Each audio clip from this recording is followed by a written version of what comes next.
Rebirth of my devil president episode 5। कुंज ने देखा अनंत उसके करीब पहुंच आए है, पर हल्की हल्की बारिश भी होने लगी। अनंत ने देखा एक लड़की सामने खड़ी शर्मा रही है, तो वो मुस्कुराते हुए उसके बालों को उसके कान के पीछे करके आंख मार देती है। What the hell? कुंज ने अपनी भौहें उठाईं और अनंत और देखा। वो अट्रैक्टिव चेहरा बहुत चालाक था। जैसे ही अनंत कुंज के पास पहुंची, कुंज ने अपनी उंगली उसके दाहिने हाथ पर थपथपाई और ठंडे भाव से कहा, क्या तुमने अभी अभी उसके बालों को उसके कान के पीछे करने के लिए इस पंजे का इस्तेमाल किया? अनंत अभी भी मुस्कुरा रही थी, जबकि बारिश की बूंदें उसके बालों से उसके चेहरे पर टपक रही थीं। उसने मुस्कुराते हुए दांत दिखाकर कहा, यह फ्लर्टिंग नहीं थी। कुंज ने उसे फिर से देखा और श्री से अम्ब्रेला लाने को कहा। उसने अम्ब्रेला अनंत के सिर पर रखा और चारों ओर की चीखों को इग्नोर कर दिया जो लगातार भयंकर होती जा रही थी, क्योंकि लड़कियां अभी भी चिल्ला रही थी एक्साइटेड होकर। कुंज ने सैड टोन में अनंत को ऑर्डर दिया, पहले कार में बैठो। अनंत को पता था कि वह अब नाराज नहीं था। उसने अपना सिर घुमाकर आकृति को देखा और कार का दरवाजा खोलकर उसे अंदर जाने का इशारा किया। कुंज ने उसके बगल में खड़े होकर गंभीर रूप से भौहें सिकोड़ते हुए कहा, यह वही व्यक्ति है जिसे तुम साथ लाना चाहते थे? हाँ। अनंत ने आकृति की पीठ को धक्का दिया ताकि वो कार में बैठे। आकृति डरते हुए सोचने लगी, भगवान, अनंत ने कभी यह नहीं कहा कि वह मिस्टर कुंज के साथ टेनिस खेलने जा रहे थे, और मिस्टर कुंज उसे इतनी ठंडी निगाहों से देख रहे थे कि वो कांप उठी। उसे आश्चर्य हुआ कि क्या उसने कुछ गलत किया है। अनंत उसे खड़ा देखकर मुस्कुराते हुए बोली, तुम अंदर क्यों नहीं बैठती? अंदर आओ। मैंने मिस्टर कुंज से कहा था कि मैं एक दोस्त को साथ लाऊंगा। उसने हाँ कह दिया था। आकृति ने बड़ी मुश्किल से थूक के निगल लिया। उसने यह इमेजिन करने की भी हिम्मत नहीं की कि जब वो इस कार में एंटर करेगी तो लोग क्या सोचेंगे। सच तो ये था कि आसपास के सभी स्टूडेंट पहले से ही इतने शौक थे कि बोल नहीं पा रहे थे। कुंज का आना पहले से ही बहुत चौंकाने वाला था, और आकृति को उसके इतने करीब और यहाँ तक कि उसकी कार में बैठते हुए देखकर उन्हें बहुत जलन हुई। उन्हें आकृति से नफरत थी। आकृति का सिर सुन्न हो गया और वो काफी देर तक विचार करने के बाद पीछे की सीट पर बैठ गई। अनंत उसके पीछे अंदर जाने ही वाली थी कि पीछे से उसका कॉलर फिर से खींच लिया गया। ये कुंज था। उसके एक हाथ में छाता था। उसने छाता पकड़ने के लिए खास तौर पर बनाया गया काला दस्ताना पहना हुआ था, जबकि उसका दूसरा हाथ अनंत को पकड़े हुए था। वो अपने सुंदर और शाही चेहरे के साथ एक एंशिएंट डेमन की तरह लग रहा था। कुंज डेविल स्माइल करके बोला, तुम्हारे मैनर्स कहाँ है? लड़कियां आगे बैठती हैं, हम मर्द पीछे बैठते हैं। अनंत सोच रही थी, मैं भी एक औरत हूं, पर वो चिल्लाकर यह बात नहीं कह सकी। उसके होंठ आपस में जुड़ गए और उसने एक जेंटलमैन की तरह पैसेंजर सीट का दरवाजा खोल दिया। आकृति जल्दी से बैक सीट से उठकर आगे बैठ गई और अनंत कुंज के साथ पीछे पीछे सौरभ भी बैठा था। वो लोग वहां से निकल गए। कार में टॉवल था। कुंज ने लापरवाही से एक तौलिया लिया और अनंत के सिर पर फेंक दिया और एक हाथ से उसके बाल सुखा दिए। आकृति ये देखकर पूरी तरह से हैरान रह गई। उसे समझ नहीं आ रहा था कि कैसे रिएक्ट करें। वो बस वहीं जमी बैठी रही। श्री और सौरभ के भी यही इमोशंस थे।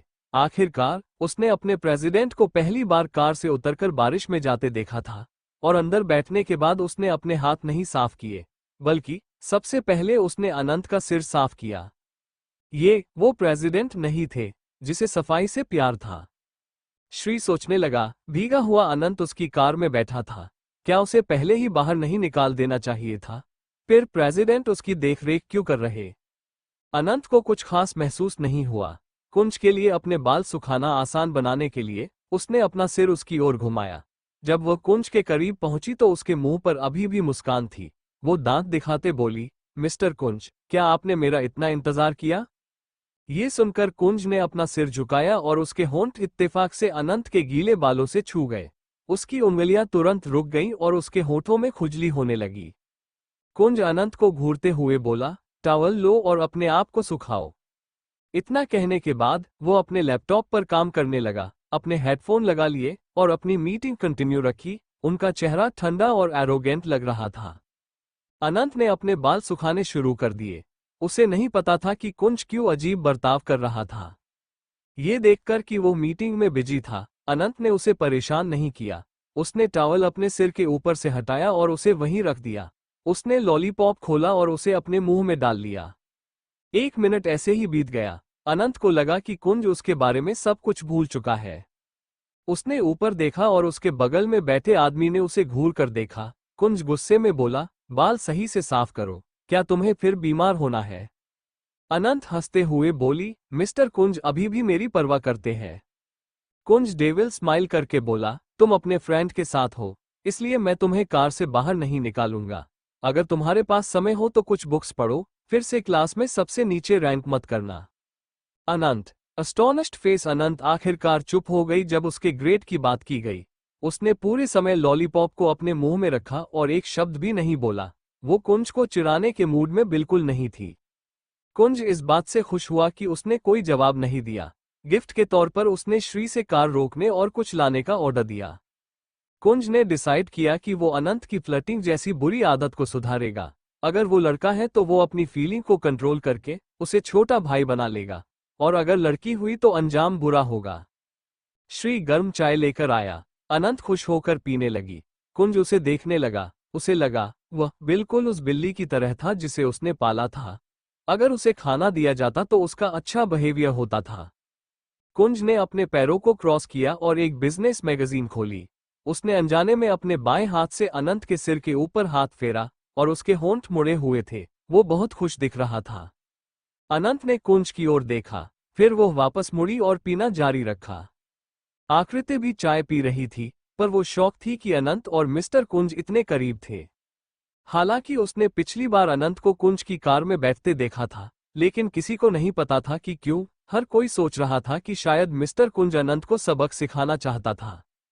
आखिरकार अनंत ने जो किया था वो कुंज के लिए अनबेरेबल था, क्योंकि उसने कुंज का पीछा करके उसे बहुत परेशान किया था।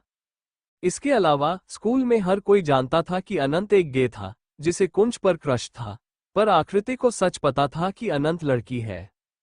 श्री कुंज के लिए एक चाय लेकर आया, पर वो गलती से गिर गई। श्री ने जल्दी से कहा, प्रेसिडेंट मैं दूसरा लेकर आता हूँ। कोई जरूरत नहीं। कुंज ने मैगजीन बंद कर दी और उसका साइड प्रोफाइल अभी भी सुंदर और खूबसूरत था। उसने अनंत पर नजर डालते हुए सर्द आवाज में कहा, आई विल ड्रिंक इट। अनंत ने अपना सिर ऊपर उठाया। उसके काले पर्पल जैसे बाल अभी भी अस्त व्यस्त तरीके से खड़े थे। अनंत ने सोचा, क्या उसकी चाय बिना उसकी मर्जी के छीनी जा रही थी? कुंज की बात सुनकर श्री शॉक रह गया। वो सोच रहा था कि कहीं उसके कानों में कोई समस्या तो नहीं है।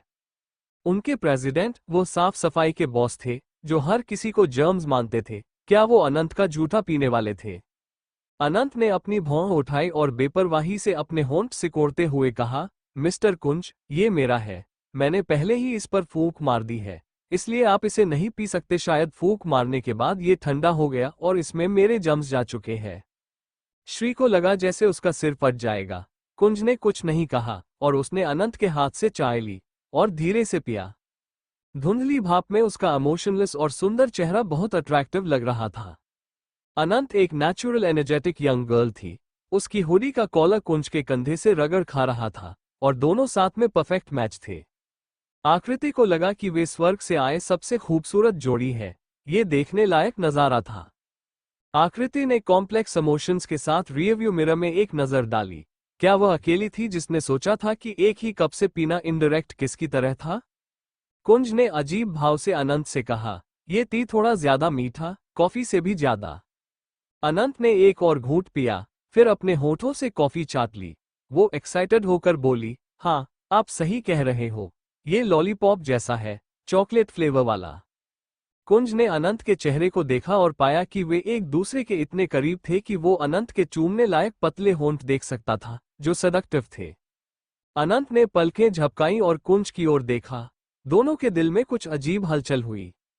कुंज ने अपने बाएं हाथ से अनंत की ठुड्डी पकड़ी और मुस्कुराया। तभी अनंत को याद आया कि टेनिस कोर्ट में तो कपड़े बदल कर जाया जाता है, तो क्या उसे खुले में, वो भी बॉयज रूम में कपड़े बदलने होंगे? अब अनंत की हालत खराब होने लगी। अस्टोनिश्ड फेस। कुंज ने महसूस किया आकृति मिरर से उन्हें देख रही, तो वो ठंडी हंसी हंसकर बोला, मिस क्लासमेट, क्या तुम्हें तीसरे पहिए जैसा महसूस नहीं होता? अनंत, आकृति जो मिरर से दोनों को देख रही थी, शॉक हो गई, क्योंकि कुंज उसे ही इनडायरेक्ट कबाब में हड्डी कह रहा था। सौरभ और श्री भी शॉक थे। तीनों डरते हुए सोचने लगे, जब प्रेसिडेंट कुंज को जेलसी होती है तो बहुत डरावने लगते हैं, पर अनंत उनकी बीवी नहीं थी जो वो जले। वे लोग कुछ ही देर में टेनिस कोर्ट पहुंच गए। ये जगह काफी बड़ी थी और चारों ओर बड़े बड़े गार्डन थे। जैसे ही उन्होंने पार्किंग एरिया में गाड़ी रोकी, अनंत बाहर के नज़ारे देखकर तेजी से बाहर निकल गई, क्योंकि उसे ऐसी चमकती हुई जगहें बेहद पसंद थी। खेलना भी उसे बहुत पसंद था। आखिर वो एक शरारती मिजाज की लड़की थी। लेकिन कुंज के आसपास होने के कारण वो अपनी शरारतें ज्यादा नहीं कर पाती थी। ये याद आते ही उसका चेहरा उतर गया। कुंज भावशून्य चेहरे के साथ बाहर आया। उसे देखकर ऐसा लग रहा था जैसे कोई शांत पर खतरनाक शैतान खड़ा हो, जिसके साथ मजाक नहीं किया जा सकता।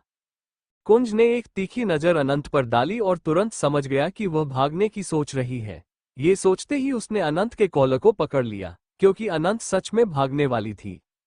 अनंत ने उदास होकर कहा, प्रेसिडेंट कुंज, मुझे यहाँ की खूबसूरती देखने दीजिए। क्या आपने देखा वो लड़का कितना हैंडसम है? अनंत को बचपन से खूबसूरत चीजों से बहुत लगाव था। चाहे वो लड़का हो या लड़की, फर्क नहीं पड़ता था, बस सुंदर होना चाहिए। अपने पिछले जन्म में वो ऐसे ही लोगों को अपना दोस्त बनाती थी जो सिर्फ खूबसूरत होते थे। वह एक्साइटेड होकर उस लड़के के पास जाकर दोस्ती करना चाहती थी, लेकिन कुंज के अंदर एक हल्की जलन उठी। उसने अनंत को ऊपर से नीचे तक देखा और उसे जबरदस्ती अंदर खींचते हुए ले गया। सौरभ और आकृति धीरे धीरे अंदर आ रहे थे और श्री सबसे पीछे था। वो समझ नहीं पा रहा था कि प्रेसिडेंट कुंज को देखकर कैसे रिएक्ट करना चाहिए, इसलिए उसने तुरंत एक फोटो खींच ली। कुंज कभी कभी यहाँ खेलने आता था। उसके पास अपना एक टेनिस कोर्ट था जहाँ केवल वो और उसके दोस्त ही खेल सकते थे, वो भी तभी जब कुंज उन्हें परमिशन देता। उसने कभी किसी को छुआ नहीं था और यह बात सभी को पता थी। इसलिए जब लोगों ने देखा कि कुंज अनंत को पकड़कर ला रहा है तो सब हैरान रह गए। कुंज सबको नजरअंदाज करते हुए चेंजिंग रूम की तरफ बढ़ा, ताकि जल्दी से अनंत के कपड़े उतरवाकर यह जान सके कि वो वास्तव में लड़का है या नहीं। लेकिन तभी उसे एक आदमी की आवाज सुनाई दी जो अपने छोटे भाई को डांट रहा था। उसने कहा, तुम बहुत शरारती हो चुके हो। मैं मानता हूं कि तुम 18 साल के हो और इस उम्र में लड़के शरारती होते हैं, लेकिन इसका मतलब यह नहीं कि तुम कुछ भी कर सकते हो। अगली बार ध्यान रखना, मैं धीरे धीरे तुम्हें कंट्रोल करूंगा। कुंज ने इस बात को पकड़ लिया और अनंत की तरफ देखा। उसे याद आया कि अनंत भी 18 की ही थी। तभी कुंज ने फैसला किया कि वो खुद अनंत की परवरिश करेगा, क्योंकि वो हर तरह से कैपेबल था। अब उसके अंदर एक अजीब सा घमंड आ गया और उसे लगा कि यह एक बड़ी जिम्मेदारी है। अगर अनंत को कुंज की प्लानिंग का पता चल जाता तो वह यहां से भागने का कोई न कोई तरीका जरूर ढूंढती। कुंज ने उसे जल्दी से चेंजिंग रूम में खींचा और दरवाजा बंद करते हुए केवल 2 शब्द कहे, कपड़े उतारो। अनंत, जो अभी तक शांत थी, चौंक गई और हकलाते हुए बोली, कुंज। कुंज ने उसके कॉलर को पकड़ा और सख्त आवाज में कहा, मुझे एक ही बात बार बार दोहराने की आदत नहीं है, लिटिल अनंत, कपड़े उतारो। अनंत ने एक अजीब सा मुंह बनाया और बोली, मिस्टर प्रेसिडेंट, मेरी हाइट छोटी है, इसका मतलब यह नहीं कि आप मुझे छोटी कहें। ये बहुत इंसल्टिंग है। कुंज ने उसे गुस्से में देखा और फिर उसके गाल खींचते हुए बोला, लिटिल अनंत। अनंत का चेहरा अजीब सा बन गया और वह खुद को इंसल्टिंग महसूस करने लगी, मगर उसे पता था कि अगर वह कुंज से शिकायत करती तो उसे और ज्यादा मजा आता। इसलिए वो चुपचाप अपना सिर झुका लेती है और दिल में उठ रहे दर्द को वहीं दफना देती है। लेकिन जब उसे याद आया कि उसे कपड़े बदलने हैं तो डर से उसके दिल की धड़कनें तेज हो गईं। कुंज ने पहले ही सारी तैयारियां कर रखी थी। उसने अपने और अनंत के लिए टेनिस खेलने की सफेद वर्दी तैयार कर ली थी। उसने लॉकर खोला और 2 सफेद वर्दियां निकाली। एक अनंत की तरफ फेंकते हुए उसने कहा, जल्दी से बदल लो। इतना कहते ही कुंज अपनी शर्ट उतारने लगा। ये देखकर अनंत की आंखें बड़ी हो गईं और वो तुरंत पीछे मुड़कर अपनी आंखों पर हाथ रखते हुए हकलाते हुए बोली, आप ये क्या कर रहे हैं, मिस्टर कुंज? आप मेरे सामने कपड़े नहीं उतार सकते। क्या आप हमेशा ऐसा करते हैं? कुंज रुकता है और धीरे धीरे अनंत के बेहद करीब आता है।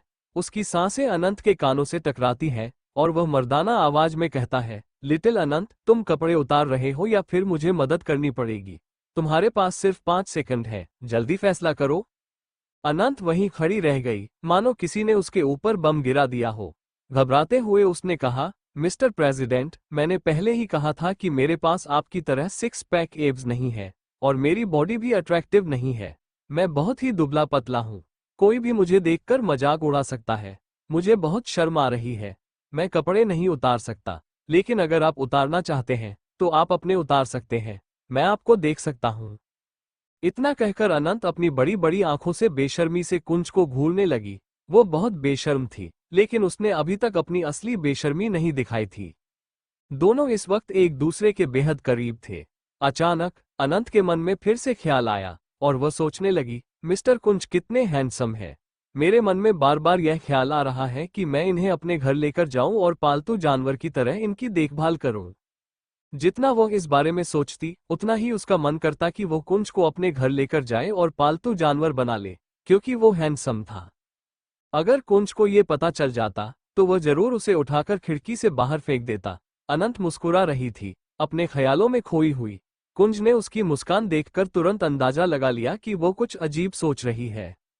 उसने अनंत के गालों को हल्के से दबाते हुए कहा, ठीक है, अगर तुम कपड़े नहीं उतार रहे हो तो मैं तुम्हारे कपड़े उतार दूंगा। इतना कहते ही उसने अनंत के कंधों को पकड़ लिया और उसके कपड़ों को खींचने लगा। अनंत जोर से चिल्लाए, नहीं। कुंज अनंत को बार बार परेशान होते देखकर शांत हो गया। उसने देखा कि अनंत कितनी तेजी से रिएक्शन दे रही थी और उससे दूर जा रही थी।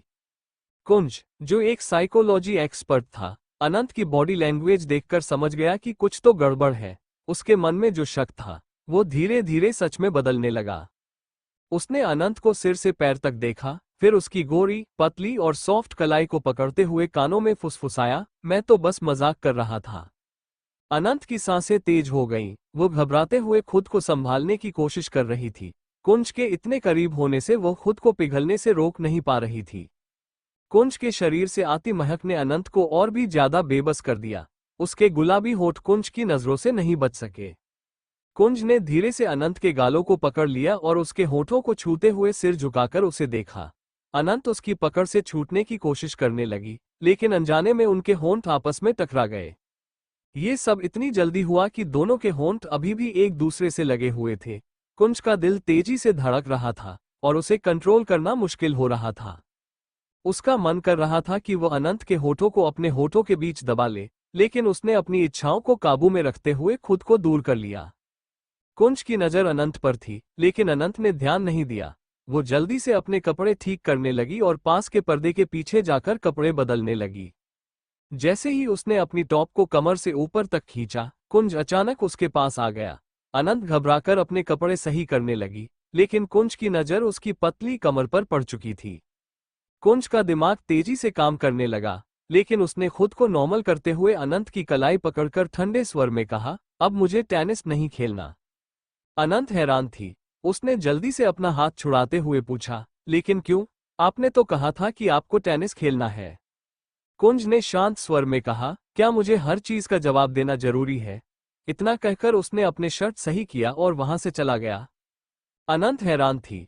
उसने खुद से कहा, इतने मूड स्विंग्स तो प्रेग्नेंट लेडी को नहीं होते होंगे जितने मूड स्विंग्स मिस्टर कुंज को होते हैं। ये कहकर वो कुंज के पीछे भागी। कुंज ने श्री को इशारा किया और वो आकृति के साथ टेनिस खेलने चला गया। कुछ देर बाद कुंज अपनी कार में आकर बैठा। वो कुछ गहरे थॉट्स में था। अनंत उसके पास आई और हौंफते हुए बोली, मिस्टर कुंज, आपने अचानक टेनिस हॉल क्यों छोड़ दिया? कुंज ने कोई जवाब नहीं दिया। सौरभ ड्राइविंग सीट पर आकर बैठ गया और वे तुरंत वहां से निकल गए। कुछ देर बाद वे एक बार में पहुंचे जहां एक मीटिंग चल रही थी। मीटिंग लगभग 3 घंटे चली और अनंत बोर होकर बैठी रही। जैसे ही मीटिंग खत्म हुई, वेटर नाश्ता लेकर आया, लेकिन गलती से वो अनंत पर गिर गया।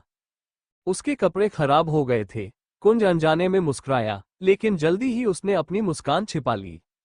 अनंत परेशान थी और बोली, मुझे घर जाना होगा, कपड़े बदलने। कुंज ने ठंडे भाव से कहा, पास में मेरा एक फ्लैट है, वहां चलकर कपड़े बदल लो। सौरभ, जो वहीं खड़ा था, सुनकर हैरान था कि प्रेसिडेंट के पास में एक फ्लैट है और उसे पता भी नहीं। अनंत ने ज्यादा नहीं सोचा और मान गई। फ्लैट पहुंचने से पहले ही रास्ते में कुंज ने अपने गार्ड को कहकर अनंत के साइज के कपड़े मॉल से खरीदवा लिए थे। कुछ ही देर में वे लोग फ्लैट पहुंच गए। कुंज शांत भाव से अपने पॉकेट में हाथ डाले अपने रूम में चला गया। उसने वॉशरूम की ओर इशारा किया और अनंत अपने कपड़े लेकर वॉशरूम में जाने लगी। अचानक ही उसने कुंज से पूछा, मिस्टर प्रेसिडेंट, आप यहाँ रुकेंगे या फिर जाएंगे? कुंज ने बस एक शब्द में जवाब दिया, मीटिंग। ये कहते हुए उसने एटीट्यूड के साथ अपने कोट की जेब में हाथ डाला और वहां से निकल गया। अनंत उसके पीछे पीछे दरवाजे तक आए, लेकिन कुंज और सौरभ जा चुके थे। फ्लैट का दरवाजा भी बंद हो गया। अनंत काफी खुश थी कि उसके अलावा यहाँ कोई नहीं था। वो रूम में गई, दरवाजा बंद नहीं किया और सीधे वॉशरूम में जाकर शावर चालू कर दिया। वॉशरूम पूरा कांच का बना था, जिससे बेडरूम में मौजूद कोई भी व्यक्ति अंदर का नजारा साफ देख सकता था। अनंत ने अपने कपड़े उतारे और ठंडे पानी में नहाने का आनंद लेने लगी। ठीक उसी वक्त किसी ने फ्लैट का दरवाजा चाबी से खोला और अंदर आ गया। फ्लैट में ज्यादा लाइट नहीं थी और बस एक लंबा कोट पहना हुआ इंसान नजर आ रहा था। वो धीरे धीरे चलते हुए पहले किचन में गया, पानी पिया और फिर शर्ट के 2 बटन खोलते हुए ऊपर की तरफ चला गया। वो लगातार अपने हाथ में पकड़े एक लाइटर को घुमा रहा था। जैसे ही उसने रूम के अंदर कदम रखा, सबसे पहले उसके कानों में शावर की आवाज आई और उसके कदम रुक गए। उसने ठंडी नजरों से वॉशरूम की तरफ देखा, जहां अनंत साफ साफ दिखाई दे रही थी। वॉशरूम के कांच से गिरता पानी अनंत को और भी आकर्षक बना रहा था। उसे देखते ही उस इंसान की मुठ्ठियां कस गईं और उसकी आंखें धीरे धीरे लाल होने लगीं। जैसे ही उसकी नजर अनंत के कंधों के नीचे गई, उसकी आंखें डरावनी हो गईं। उसने धीरे से अपने कदम पीछे खींच लिए। वहीं अनंत को ऐसा महसूस हुआ जैसे कोई उसे देख रहा हो। वो तुरंत पलट कर देखती है, लेकिन उसे आसपास कोई भी नजर नहीं आता, तो वह इसे इग्नोर करके फिर से नहाने लगती है। कुछ देर बाद अनंत ने कपड़े पहने और खुद को मिरर में देखा। उसने अपने सीने पर हाथ रखा और अपने पीठ को सीधा करते हुए कहा, पट्टी तो ठीक से बंधी है, घर जाकर इसे निकाल दूंगी। रोज रोज इसे पहनना कितना मुश्किल है। अभी मैं सिर्फ 18 की हूँ, कब तक अपनी पहचान छुपा पाऊंगी? जब मैं बड़ी हो जाऊंगी तब पट्टी का भी कोई काम नहीं रहेगा। इससे पहले कि मेरी पहचान सबके सामने आए, मुझे मॉम से पूछना होगा कि आखिर मुझे लड़कों की तरह क्यों रहना पड़ता है। अगर मैं प्रॉब्लम सॉल्व कर दूं, तो लड़कियों की तरह रह सकती हूँ। ये सोचकर अनंत ने गहरी सांस ली और खुद से पूछा, मॉम मुझे हमेशा लड़कों की तरह रहने के लिए क्यों कहती है? उसने अपने गीले बालों को नहीं पोंछा, क्योंकि उसे ये सब पसंद नहीं था। वो बहुत लापरवाह थी। थोड़ी देर फ्लैट में घूमने के बाद और उसे गंदा करने के बाद वो घर जाने के लिए निकल गई। जैसे ही वो सड़क के किनारे पहुंची, एक परछाई पेड़ के पास खड़ी थी। उसके होठों के बीच सिगरेट थी और वो अनंत को जाते हुए देख रहा था। उस इंसान के होठों पर एक ठंडी मुस्कान थी जो बेहद डरावनी थी। अनंत घर पहुंचते ही सीधे अपने कमरे में चली गई। उसने जल्दी से अपना टैबलेट निकाला और उसमें कुछ काम करने लगी। ये टैबलेट उसने खुद बनाया था। अनंत बहुत ही गंभीर नजर आ रही थी। कुछ देर तक टैबलेट पर काम करने के बाद उसकी मुट्ठी कसकर बंद हो गई, जैसे वो बहुत गुस्से में हो, लेकिन उसकी आंखों में निराशा भी साफ झलक रही थी। उसने अपने होंठ दबाते हुए कहा, पिछले जन्म में सिर्फ मेरी मौत हुई थी, लेकिन मेरे दोस्तों को जिंदा रहना चाहिए था। उन सभी के साथ क्या हुआ होगा? क्या उन्हें भी पकड़ लिया गया होगा? क्या वे सब जिंदा होंगे? ये सोचते ही उसकी आंखों में उदासी छा गई। उसके चेहरे से साफ पता चल रहा था कि उसके दोस्त उसके लिए कितने मायने रखते थे। फिर उसने आईने में अपना चेहरा देखा। एक हाथ से अपने गालों को छूते हुए हल्की सी मुस्कान के साथ कहा, अगर हम कभी मिले तो क्या वे मुझे पहचानेंगे? पर चाहे जो हो, मैं उन्हें खोजकर उनकी जान खतरे में नहीं डाल सकती। अगर किसी को पता चल गया कि मैं कौन हूं, तो बहुत बड़ी मुश्किल हो जाएगी। ये अनंत का शरीर ही मेरे लिए सबसे सुरक्षित जगह है, लेकिन मैं अपने मकसद को आज भी नहीं भूली हूं। एक दिन सबको याद दिलाऊंगी कि मैं वापस आ गई हूं, तबाही मचाने। ये कहते हुए उसके होठों पर शैतानी मुस्कुराहट आ गई, जिसमें कई राज छिपे थे। अचानक अनंत अपने आलसी पर्सनैलिटी में लौट आई। अंगड़ाई लेते हुए वो बेमन से बोली, ये काम कितना थका देने वाला है। मिस्टर कुंज बहुत खतरनाक है, पर उनकी खूबसूरती मुझे अपनी ओर खींच लेती है। मन करता है मैं उन्हें घर लाकर उनका पालन पोषण करूं, जैसे कोई पालतू जानवर का करता है। मेरे यह महंगे महंगे सपने एक दिन जरूर सच होंगे, चाहे जो हो जाए। मैं खूबसूरती को खोना बर्दाश्त नहीं कर सकती। बचपन में मैंने एक खूबसूरत राजकुमारी खोई थी, पर अब इस खूबसूरती को बंद करके रखूंगी। ये कहते हुए वो फ्लर्टिंग अंदाज में मुस्कुराई और सोचने लगी कि वह कैसे कुंज को अपने घर ले आए और एक पेट की तरह उसकी देखभाल करे। अनंत को खूबसूरत लोग बहुत पसंद थे और इस वक्त उसे सबसे ज्यादा खूबसूरत सिर्फ कुंज ही लगता था। वो ऐसे ही सोचते हुए आंखें बंद करके सो गई। दूसरी ओर एक बड़े हॉल में एक आदमी, जिसने सिर्फ लोअर पहना हुआ था, खड़ा था। उसकी ऊपरी शरीर पूरी तरह से पसीने में भीगी हुई थी। वो कई लोगों से लड़ रहा था और एक एक करके सबको बेरहमी से मार रहा था। उसके शरीर पर खून की कुछ बूंदें भी थीं, लेकिन वो रुकने का नाम नहीं ले रहा था। लगभग सभी लोग घायल होकर जमीन पर पड़े थे। तभी वो आदमी गुस्से में चीखा, गेट आउट। नीचे पड़े लोग तुरंत खड़े हुए और वहां से भाग गए। सबके जाने के बाद भी वो आदमी गुस्से से भरा हुआ था। उसने पास में रखी कांच की टेबल को उठाकर जोर से फेंक दिया। अगले ही पल कांच के टुकड़े हर जगह बिखर गए। वह आदमी तुरंत वहां से निकलकर अपने रूम में गया, फिर वॉशरूम में जाकर शॉवर के नीचे खड़ा हो गया। ठंडा पानी उसके शरीर से होकर जमीन पर गिर रहा था। उसकी आंखें बंद थीं। जब उसने अपना चेहरा ऊपर किया तो कुंज का सख्त चेहरा नजर आया। उसकी आंखों में रहस्य भरा था और होठों पर शैतानी मुस्कान थी। पता नहीं वह क्या सोच रहा था, क्योंकि उसकी मुस्कान और भी गहरी होती जा रही थी। शॉवर से बाहर आने के बाद उसने अपनी कमर के चारों तरफ एक तौलिया लपेटा और रूम में आ गया। वहीं सौरभ एक कोने में खड़ा था। उसका चेहरा भावशून्य था, लेकिन वो थोड़ा डरा हुआ भी लग रहा था। कुंज अपने सिगरेट को जलाकर अपने होठों के बीच रख लेता है। लगभग 5 मिनट तक कमरे में शांति छाई रहती है। सौरभ, जो कुंज के अजीब व्यवहार से घबराया हुआ था, आखिरकार बोल पड़ा, प्रेसिडेंट, आपकी एक मीटिंग है और उसके बाद एक और मीटिंग अटेंड करनी है। मैसेज सिंह का भी कॉल आया था। उन्होंने बताया कि एंगेजमेंट का दिन फाइनल हो गया है और आपको उनके साथ जाना है। कुंज ने कोई प्रतिक्रिया नहीं दी। वो बस शांत होकर बैठा रहा। फिर अचानक अजीब ढंग से हंसने लगा। उसकी हंसी सुनकर सौरभ की रीढ़ की हड्डी में सिहरन दौड़ गई। उसने घबराते हुए मन में सोचा, तारांकन, प्रेसिडेंट इन दिनों कुछ ज्यादा ही अजीब व्यवहार कर रहे हैं। क्या मुझे किसी बाबा को बुलाना चाहिए? कहीं इनके अंदर कोई भूत प्रेत की आत्मा तो नहीं घुस गई? तारांकन।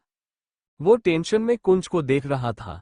कुंज ने सिगरेट को वापस अपने होठों के बीच फंसा लिया और ठंडी हंसी के साथ बोला, अमेजिंग, फेबुलस। वह मेरी उम्मीद से भी ज्यादा चालाक निकला। उसने अपना सिर झुका लिया, जिससे सौरभ और भी ज्यादा डर गया। सौरभ तेजी से कमरे से बाहर निकल गया। बाहर आकर सौरभ ने जल्दी से वैशाली जी को कॉल किया। घबराते हुए उसने कहा, हेलो मैडम, बहुत बड़ी प्रॉब्लम हो गई है। मुझे लगता है कि प्रेसिडेंट पर किसी भूत का साया है। वो बहुत अजीब बात करते हैं, अकेले में ही हंसते हैं और खुद से बात करते हैं। आज उन्होंने कुछ और भी अजीब कहा। उन्होंने कहा कि वह एक लड़के को नहाते हुए देखना चाहते हैं। ये बहुत शर्मनाक है। सौरभ के माथे से पसीना बहने लगा, लेकिन उसे यह नहीं पता था कि कुंज किसकी बात कर रहा था। दूसरी तरफ वैशाली जी, जो अनंत के लिए कपड़े सिलेक्ट कर रही थी, अचानक रुक गई और गंभीर होकर बोली, क्या कहा तुमने? वो अजीब हरकतें कर रहे हैं और किसी को नहाते हुए देखना चाहते हैं? सौरभ ने गंभीरता से जवाब दिया, हाँ बिल्कुल, पर मैं एक महान बाबा को जानता हूँ, जो ऐसे भूत प्रेत को इंसान के शरीर से निकालते हैं। क्या आप चाहती हैं कि मैं उन्हें बुलाऊं? वैशाली जी घबराई हुई थी। उन्होंने कपड़ों को देखा और बैठकर कहा, हाँ, जल्दी से ये काम करो। मैं अपने बेटे को सही सलामत देखना चाहती हूँ। एंगेजमेंट में बहुत कम समय बचा है। मैं लोगों को क्या जवाब दूंगी कि मेरा बेटा पागल हो गया है? कॉल कटने के बाद भी वो काफी घबराई हुई थी। खुद को दिलासा देते हुए वो बोली, नहीं, सब कुछ ठीक हो जाएगा। अगर सच में उस पर किसी का साया हुआ तो अनंत उससे शादी करने से मना न कर दे। लेकिन इस जन्म में सिर्फ अनंत ही मेरी बहू बन सकती है। और क्या वह पागल हो गया है, जो किसी को नहाते हुए देखना चाहता है? मुझे किसी और बड़े बाबा से मिलना पड़ेगा। इतना कहकर उन्होंने अपने दोस्तों के नंबर ढूंढने शुरू कर दिए और उनसे पूछने लगी, क्या तुम किसी ऐसे बाबा को जानते हो जो भूतों को भगा सकते हैं? रात के 8 बजे अनंत अंगड़ाई लेते हुए उठी। उसका चेहरा आलस से भरा हुआ था। उसने अपनी आंखों को मसलते हुए देखा कि उसके पूरे कमरे में अंधेरा था। उसे याद आया कि उसने लाइट तो बंद ही नहीं की थी। कंफ्यूज होकर वह बोली, ये लाइट किसने बंद की? मैंने तो बंद नहीं की थी और दरवाजा भी अंदर से बंद था। इतना कहते हुए उसने दोबारा आंखों को मसलते हुए चारों ओर देखा। अचानक जैसे ही उसकी नजर चेयर के पास पड़ी, उसका दिल उसके मुंह में आ गया। वहां एक परछाई बैठी थी, जिसके हाथ में एक लाइटर था, जो कभी जलता कभी बुझता था। ये दृश्य इतना डरावना था कि कंचना फिल्म भी इसके सामने फीकी लगती। अनंत घबराते हुए जमीन पर बैठ गई और कांपती आवाज में बोली, कौन है? अचानक चेयर पर बैठा इंसान लाइटर बंद कर देता है। उसने अपना सिर झुकाया और डरावनी हंसी के साथ बोला, अमेजिंग। जैसे ही उसने ये कहा, एक शार्प पोकर कार्ड उड़ता हुआ सीधा अनंत की तरफ बढ़ने लगा। लेकिन अनंत की नजरें तेज थीं और उसने कार्ड को अपनी आंखों के पास आते ही देख लिया। वो फुर्ती से साइड में हो गई और बेड पर गिर पड़ी।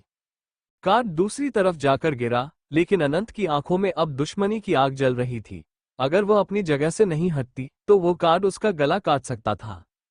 जैसे ही अनंत बेड से नीचे कूदने के लिए उठती है, 2 कार्ड उड़ते हुए उसकी ओर आते हैं। वो अचानक पलटकर बेड पर वापस गिर जाती है। इस बार कार्ड उसके पैरों के पास से गुजरते हैं। अगर वो अपने पैर थोड़े भी उठाती तो उसके पैर कट सकते थे। गुस्से में वो खिड़की की तरफ देखकर बोलती है, कौन है जिसने अपनी मौत को दावत दी है? अगर हिम्मत है तो सामने आओ। इतना कहकर वह अपने हाथ में रखा तकिया उठाकर खिड़की की तरफ फेंक देती है, पर उसे हैरानी होती है कि खिड़की खुली हुई थी। अनंत जल्दी से उठती है और भागते हुए खिड़की के पास रखी चेयर की तरफ देखती है, मगर वहां कोई भी नहीं था। उसकी हैरानी का ठिकाना नहीं था। वो जल्दी से खिड़की के बाहर देखती है, मगर अंधेरे के सिवा कुछ नजर नहीं आता। दूर दूर तक कोई भी दिखाई नहीं देता। वो खिड़की से नीचे उतरती है, क्योंकि यह उसके लिए कोई बड़ी बात नहीं थी। उसने आसपास देखा, मगर कोई भी नजर नहीं आया। उसके चेहरे पर गुस्सा था, क्योंकि अभी अभी किसी ने उसे मारने की कोशिश की थी। वो वापस अपने रूम में आकर लाइट ऑन करती है और बेड के पास पड़े पोकर कार्ड को उठाकर गौर से देखते हुए दांत पीसकर कहती है, तुम जो भी हो, मुझसे दुश्मनी करके अच्छा नहीं किया। मैं तुम्हारा पता लगाकर रहूंगी। इतना कहते ही वो पोकर कार्ड को टेबल पर रख देती है और अपने लैपटॉप पर जल्दी जल्दी उंगलियां चलाने लगती है।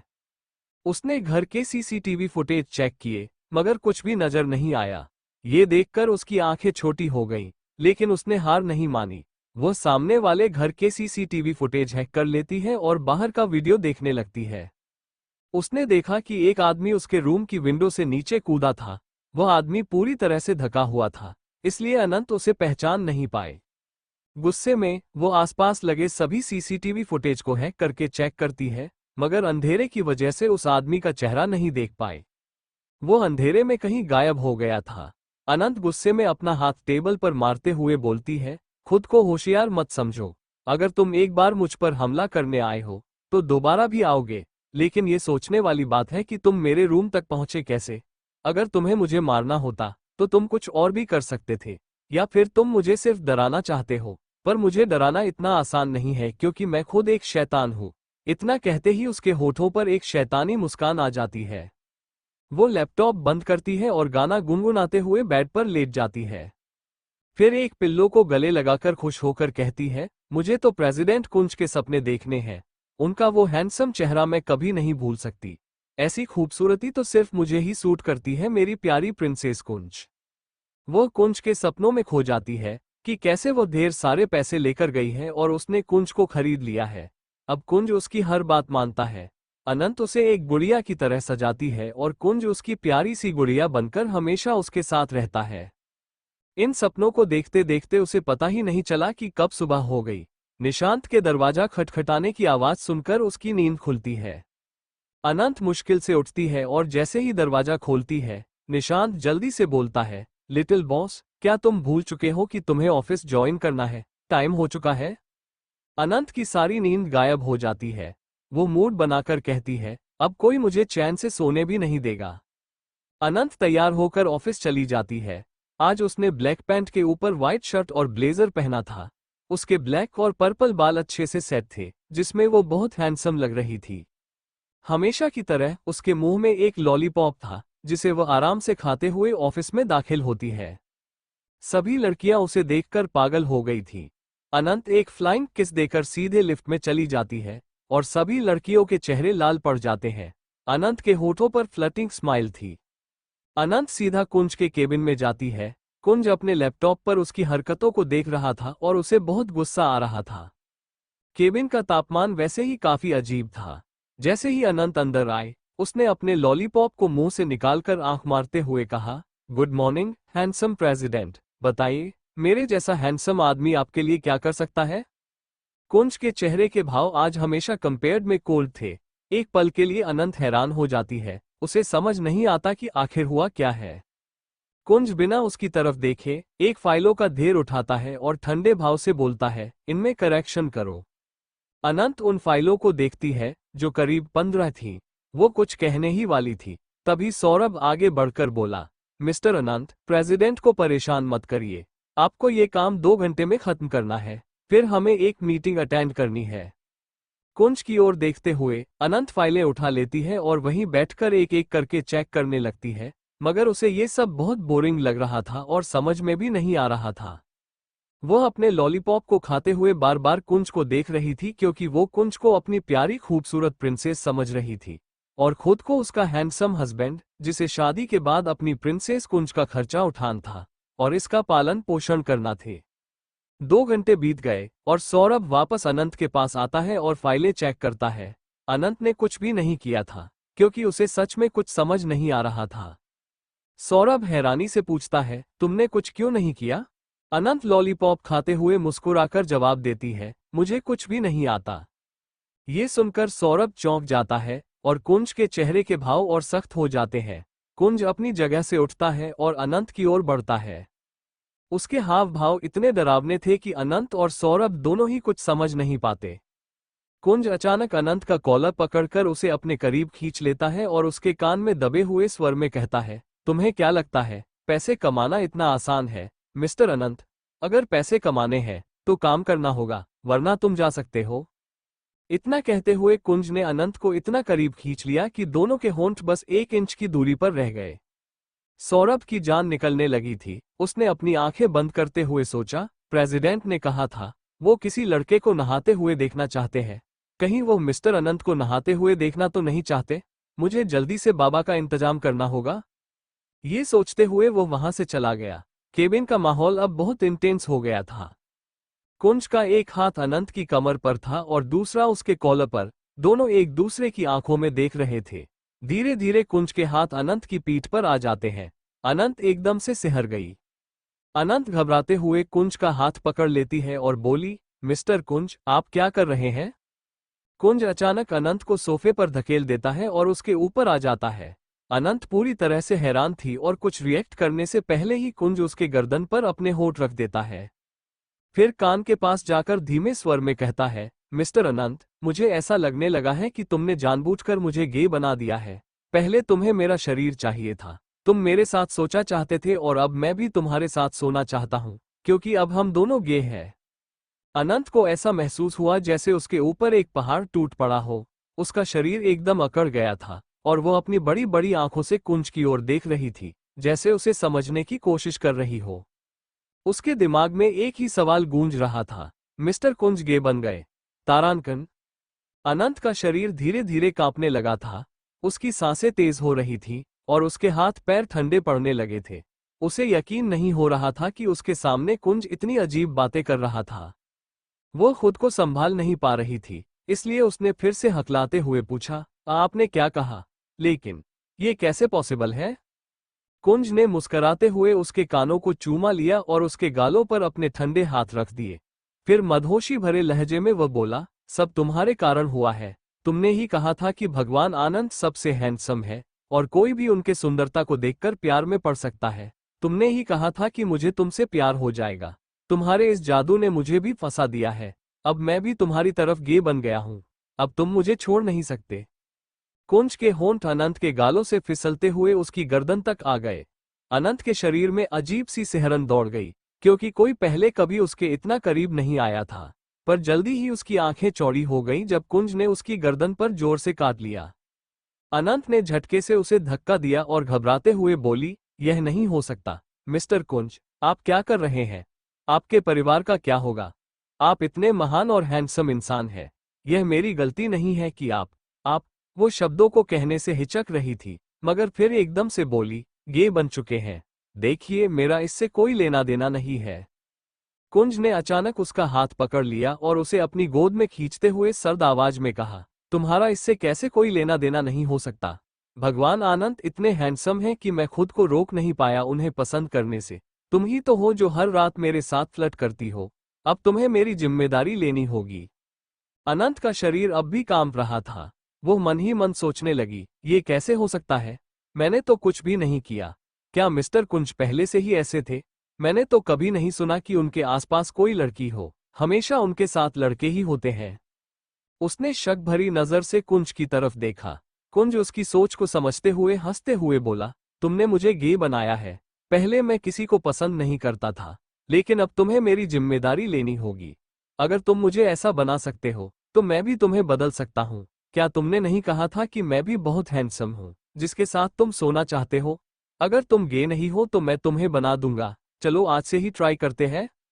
अनंत हैरान होकर सोचने लगी, ट्राई करना? क्या ट्राई करना है? मैं एक लड़की हूं, मैं ऐसे कैसे गे बन सकती हूं?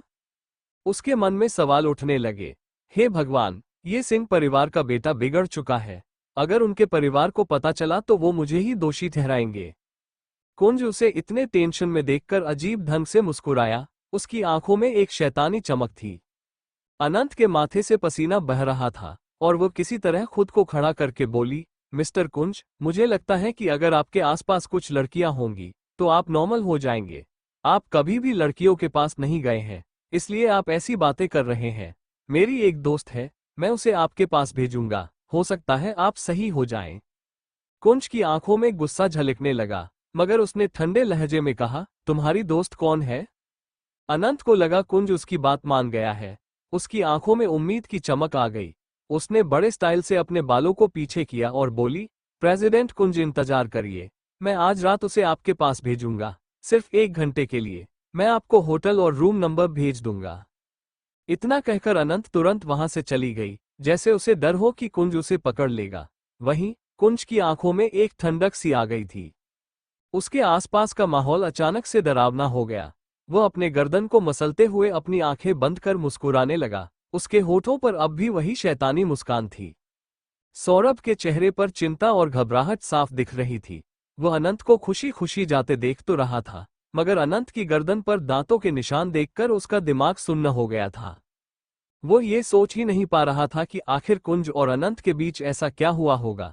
उसकी धड़कनें तेज हो गई और घबराहट में उसने अपने फोन में व्हाट्सएप खोला। जैसे ही उसे एक ग्रुप मिला जिसमें कुंज और उसके बाकी दोस्त थे, उसने बिना सोचे समझे एक मैसेज टाइप किया, प्रेसिडेंट और अनंत का चक्कर चल रहा है। मैंने अनंत के गले पर लव बाइट देखी। कुछ ही सेकंड में मैसेज का जवाब आना शुरू हो गया। गौरव ने सबसे पहले हैरान की इमोजी के साथ जवाब दिया, क्या बकवास कर रहे हो? तुम्हारा दिमाग खराब है क्या? राजीव ने भी तुरंत लिखा, तुम्हें होश में रहना चाहिए सौरभ, ऐसी बातें मत फैलाओ, और क्या तुमने पी है? पर सौरभ शांत नहीं हुआ। उसने जल्दी से टाइप किया, मैंने ये सब खुद देखा है, और प्रेसिडेंट ने किसी लड़के को नहाते देखने की बात भी की थी। यह जरूर अनंत के बारे में था। मैं सोच भी नहीं पा रहा हूं कि क्या हो रहा है। मेरा दिमाग फट रहा है। दूसरी तरफ वैशाली जी ने एक बाबा को ढूंढ लिया था जो कुंज पर चढ़े भूत या शैतान को उतार सके। शाम के 6 बज चुके थे। कुंज ने घड़ी देखी और उसके चेहरे पर एक अजीब सी मुस्कान आ गई। उसने अपने लैपटॉप को बंद किया, कोट उठाया और ऑफिस से बाहर निकलने लगा। जैसे ही वो बाहर आया, सौरभ और श्री उसे रास्ते में मिल गए। श्री ने अजीब नजरों से कुंज को देखा, लेकिन उसने अपने भाव नॉर्मल करते हुए कहा, प्रेसिडेंट, आपकी मॉम का फोन आया था। वो चाहती हैं कि आप 6:30 बजे एक जगह पर पहुंचें। कुंज ने कोई रिस्पॉन्स नहीं दिया, बस दोनों को इग्नोर कर चलता रहा। सौरभ ने घबराकर कहा, अगर आप नहीं गए तो मिसेस सिंह हमें परेशान करेगी। उन्होंने कहा है कि वो अनंत को भी साथ लेकर आएंगी। ये सुनकर कुंज के कदम अचानक रुक गए। वो थोड़ी देर सोचता रहा, फिर अपनी भारी आवाज में बोला, ठीक है। श्री और सौरभ ने राहत की सांस ली, जबकि कुंज लिफ्ट की तरफ बढ़ गया। दोनों भी उसके पीछे पीछे भागे। थोड़ी देर में उनकी गाड़ी एक अजीब सी जगह पर जाकर रुकी, जो एक पुरानी भूतिया हवेली जैसी थी।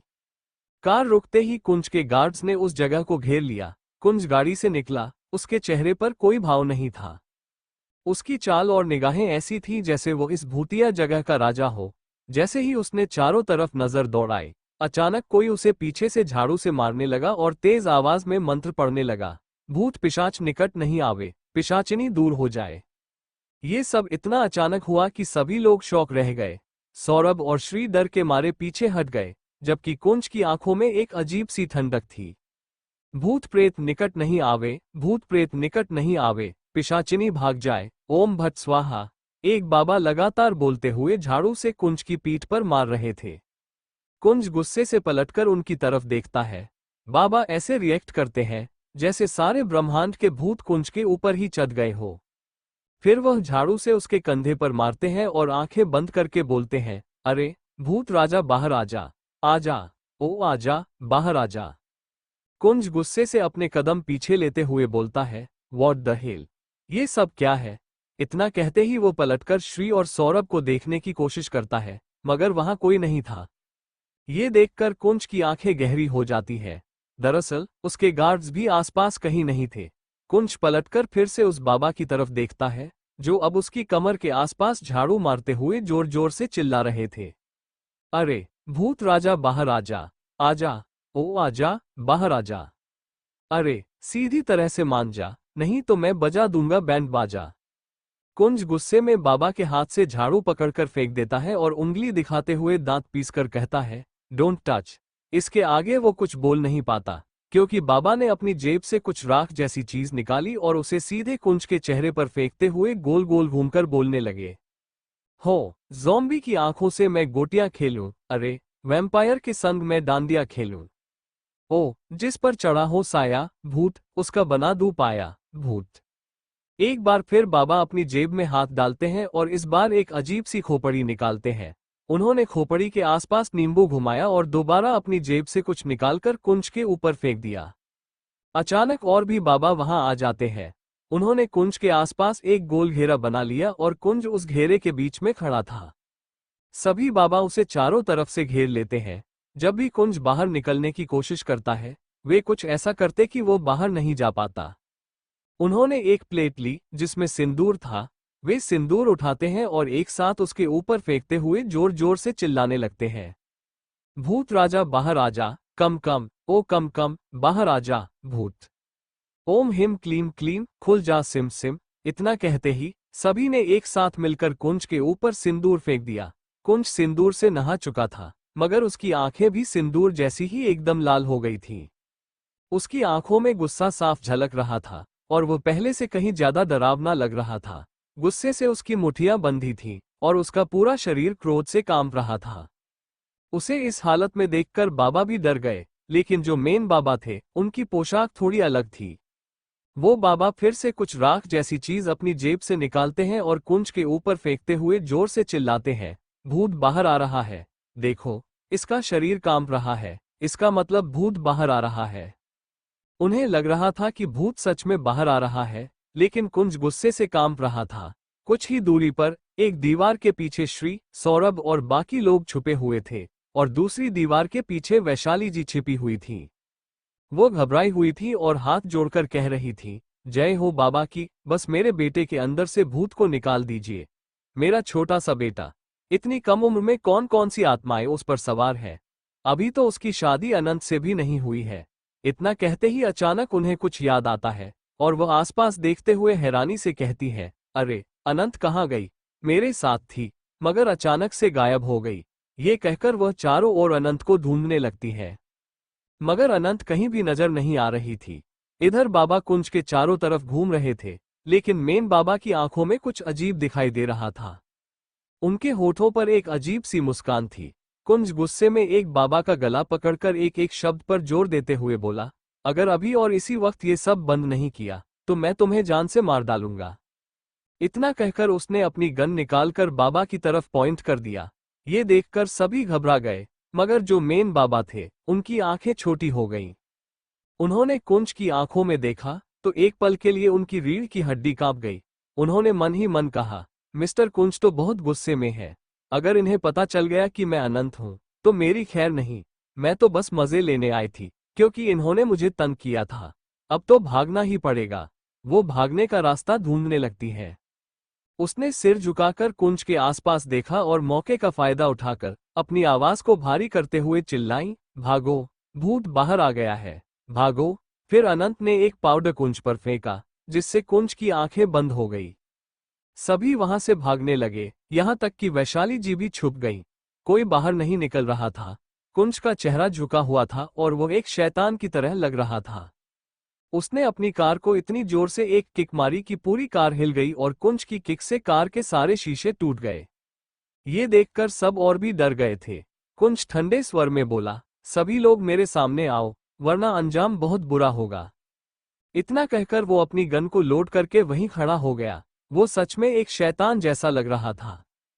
इस पर वैशाली जी सौरभ को धकेलते हुए बोली, अरे तुम तो उसके असिस्टेंट हो, ऐसा लग रहा है कि उसके अंदर का भूत सच में बाहर आ गया है, तुम उसे संभालते क्यों नहीं? सौरभ डरते हुए वैशाली जी के पीछे छिप गया और जल्दी से बोला, मुझे नहीं लगता कि कोई भूत है, ये तो असली प्रेसिडेंट है जो शैतान बन गए हैं, अब ये किसी को नहीं छोड़ेंगे। श्री तो और भी ज्यादा कांप रहा था और कुंज के गार्ड्स तो उसकी तरफ देखने की भी हिम्मत नहीं कर पा रहे थे। वहीं कुंज इस बार डरावनी आवाज में चिल्लाया, मेरे सामने आओ। अनंत तो उस डरावनी हवेली में घुसकर पिछले रास्ते से भाग चुकी थी। भागते भागते वो काफी दूर आ गई थी। उसने जल्दी से बाबा वाले कपड़े उतार दिए और अंदर अपने ही कपड़े पहने हुए थे। उसने बाबा वाले कपड़े एक पेड़ के नीचे फेंक दिए और जमीन पर बैठकर हंसने लगी। वह अपने हाथ जमीन पर पटकते हुए बोली, मिस्टर कुंज का चेहरा देखने लायक था, काश मैं उनकी एक फोटो खींच पाती तो और भी मजा आता। इतना कहकर वो फिर से कुंज की शक्ल को याद करके हंसने लगी। दूसरी तरफ घर के अंदर एक बाबा बेहोश पड़े थे। अचानक उन्हें होश आने लगा। वो अपना सिर पकड़कर इधर उधर देखने लगे। उन्हें कुछ याद नहीं आ रहा था, लेकिन धीरे धीरे सब कुछ याद आने लगा। वो खुद से बोले, मुझे तो एक लड़के के अंदर से भूत निकालना था, फिर मैं यहाँ कैसे? वो अपना सिर पकड़कर खड़े हो गए और धीरे धीरे घर से बाहर निकलने लगे। उनकी नजर कुंज पर पड़ी तो वो बोले, लगता है यही वो लड़का है। ये कहकर वे कुंज के सामने खड़े हो गए और उसके कंधे पर हाथ रखते हुए बोले, तो तुम ही हो जिसके अंदर भूत है, मैं अभी तुम्हारे अंदर के सारे भूत को निकाल दूंगा। इतना कहते ही उन्होंने अपनी जेब से नींबू निकाला और एक मंत्र पढ़ने लगे, Om clean cold cream fair and lovely चामुंडाय नमः। यह मंत्र बार बार दोहराते हुए उन्होंने कुंज के चारों ओर नींबू घुमाया। सभी लोग डरते हुए यह नजारा देख रहे थे। कुंज ने अपनी लाल आंखों से बाबा को देखा तो वह बाबा हंसते हुए बोला, लगता है तुम्हारे अंदर बहुत ही प्रचंड भूत है, देखो मुझे कैसे घूर रहा है, चल भूत बाहर निकल। इतना कहते ही वह बाबा थोड़ा सा सिंदूर और कुंज के ऊपर फेंकने ही वाले थे कि उससे पहले ही कुंज ने उनकी गर्दन पकड़कर उन्हें हवा में उठा लिया और अपनी गर्दन हल्की सी टेढ़ी करके शैतानी अंदाज में बोला, तो तुम मेरे अंदर का भूत निकालने वाले हो? वो बाबा डरने के बजाय कुंज की आंखों में देखते हुए बोले, लगता है इस भूत ने काफी वक्त से तुम्हारे अंदर कब्जा किया हुआ है, पर भूत से मैं नहीं डरता। ये सब नजारा देखकर बाकी सब लोग अपना सिर पकड़ लेते हैं। वो सभी उस बाबा का मुंह बंद करना चाहते थे। Thank you for listening. मुझे उम्मीद है आपको ये स्टोरी पसंद आई होगी। अगर आपको पसंद आई है तो प्लीज लाइक और कमेंट करना ना भूलें और मोर स्टोरीज के लिए सब्सक्राइब करें। मिलते हैं नेक्स्ट वीडियो में।